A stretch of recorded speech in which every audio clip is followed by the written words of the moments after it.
This is what inequality looks like. Essays by Teo You Yenn. Forward to the new edition by Kwok Kian Woon. My research began as one of poverty, of the low income, of them. Over time, I have come to realize that the story I have uncovered is one of inequality, of relative wealth and poverty, of us. Thus, Teo You Yenn traces the arc of her intellectual journey in writing an ethnography of inequality rather than a catalogue of poverty. In This Is What Inequality Looks Like, a journey which she invites us to make with her, on our own, and with others. A line came to me in contemplating the significance of this book, but I hesitated in using it because it sounded cliched. Still, the line keeps coming back when I reread the pages of the book, indeed almost any page, only to be struck again by its unique qualities, which taken together are rarely found in a book written by a sociologist or an academic. This is a beautifully written book on an unbeautiful subject matter.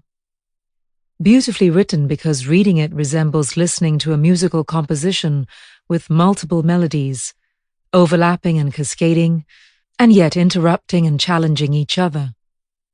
In particular, there are two major melodic lines in interaction and tension, springing from contrasting class positions.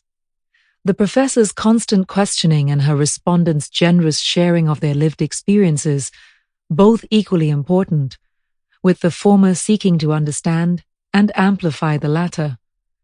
And this is the counterpoint to the dominance and didacticism of a singular, louder mantra, drumming repeatedly in the background. The national narrative of meritocracy and mobility, which is also embedded and reenacted in personal narratives of self-worth. An unbeautiful subject matter because inequality and poverty exist jarringly amidst progress and affluence, and out of sync with the profound universalist ideals enshrined in the National Pledge. To build a democratic society based on justice and equality. Beneath Singapore's avowed communitarianism lies a deeply individualist core, inscribed in meritocracy as an unassailable and sacrosanct ideological bedrock. You Yenn speaks of our bifurcated consciousness, greater good society before self on the one side, survival of the fittest, care for my family first on the other.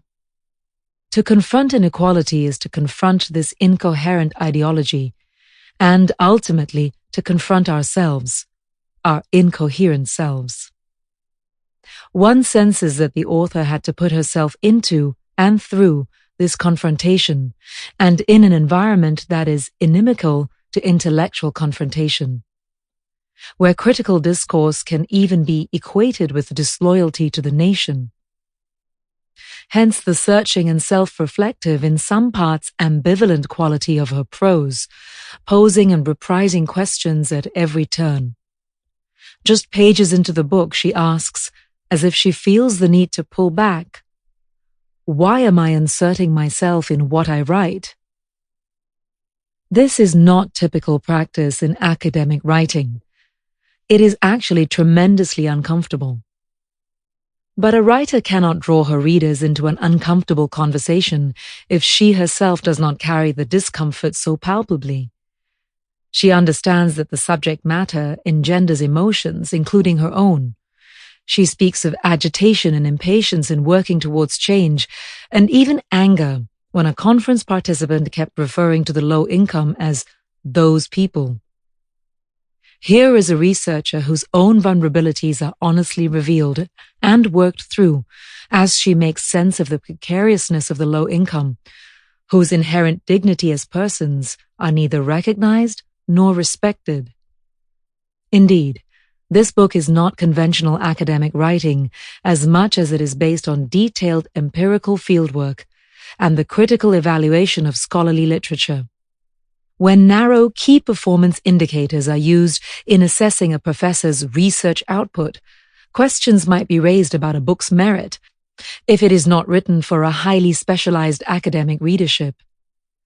An intellectual, however, must Sample complete.